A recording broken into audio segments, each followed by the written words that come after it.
हरे कृष्ण। श्रीमद् वाल्मीकि रामायण में चैप्टर 2 अध्याय 2 में एक बहुत सुंदर कथा आती है। वो कथा इस प्रकार है कि एक बार सतयुग में एक ब्राह्मण था जिसका नाम सौदास था। और वो बहुत अच्छे से धर्म का पालन आचरण करता था। गौतम मुनि उनके गुरु थे। उनके निर्देशन में वो उनसे शिक्षा आदि लेता था और बड़ा प्रसन्न चित्त था। एक दिन गौतम ऋषि स्नान करने गए हुए थे और वो भी सुबह का समय था, तो उन्होंने सोचा कि चलो मैं भी अपने आराध्य देव का स्तुति करता हूँ। और बड़े एकदम मन के साथ वो आराध्य देव की स्तुति में आंख बंद करके इस प्रकार ध्यान लगाने लगे। उसी वक्त गौतम ऋषि वहां पहुंच गए वापस। लेकिन ये ध्यान में इतने इतने मग्न थे कि इन्होंने अपने गुरुदेव को प्रणाम नहीं किया। और गुरुदेव को बहुत अच्छा लगा कि तुम इतना अच्छे से ध्यान कर रहे हो। मुझे बहुत अच्छा लगा कि मैंने जो सिखाया उसको तुम अच्छे से प्रैक्टिस कर रहे हो।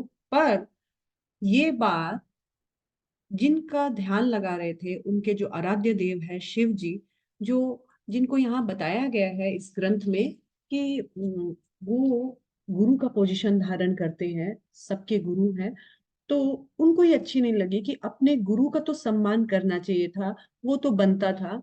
तो क्योंकि तुमने गुरु की अवहेलना की है, चाहे जाने में चाहे अनजाने में, तुम्हें मैं श्राप देता हूं कि तुम राक्षस योनि को जाओ। और तब तुरंत वहां पर उनकी आंखें खुली और वहां पर अपने गुरु को भी देखा। तो उन्होंने अपने गुरु से क्षमा, पहले तो क्षमा याचना की कि मुझे क्षमा कीजिए मेरे अपराध के लिए। लेकिन गुरु बहुत स्वभाव से दयालु होते हैं, तो उन्होंने कहा कि कोई बात नहीं है, तुम्हारा ये जो श्राप है ये भी वरदान ही साबित होगा।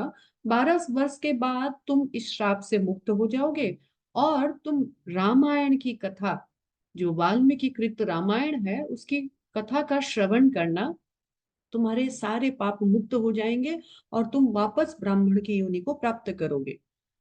कालक्रम में वैसे ही वो प्रेत योनि में प्राप्त हुआ। और प्रेत योनि में कहा जाता है वो बड़े भूख प्यास से पीड़ित था, क्रोध के वशीभूत रहता था। यहाँ बहुत सुंदर उनका वर्णन किया गया है, प्रेतों की योनि का क्या दशा होता है, राक्षसों की योनि का क्या दशा होता है।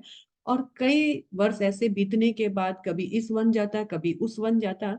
एक दिन उसी वन में उन्हें एक ब्राह्मण गुजरा हुआ वहां से जा रहा था, तो वो ब्राह्मण उनको दिखा, तो इन्होंने कहा आहा आज तो मजा आ गया, एक ब्राह्मण का सतोगुणी मांस खाने को मिलेगा। और जैसे ही वो उस ब्राह्मण को, जो कि कुछ कुछ रटते हुए जा रहा था, एक्चुअली वो भगवान का नाम रट रहा था, ऐसे जा रहा था, जो ही वो उसको खाने के लिए अट्रैक्ट करने के लिए जा रहा था, उसी वक्त उसने देखा कि वो उसको खा नहीं पा रहा है, उसको परेशान नहीं कर पा रहा है, उसकी शक्ति जो है क्षीण हो गई। तो उन्होंने, क्योंकि ये भी एक ब्राह्मण से गया था, तो उन्होंने समझ लिया कि ये ब्राह्मण बहुत पावरफुल है, कोई ऑर्डिनरी ब्राह्मण नहीं है। तो यहाँ एक श्लोका है, नाम प्रभारण विप्र रक्षति त्वाम महाभयात, नाम स्मरण मात्रेण राक्षस अपि वो भयम। यहाँ कहा गया है आपके पास जो नाम रूपी कवच है वही राक्षसों तथा उनके भय से आपकी रक्षा करता है। आपके द्वारा किए गए नाम मात्र से हम राक्षसों को भी परम शांति प्राप्त होती है। और ये भगवान अच्युत की महिमा है।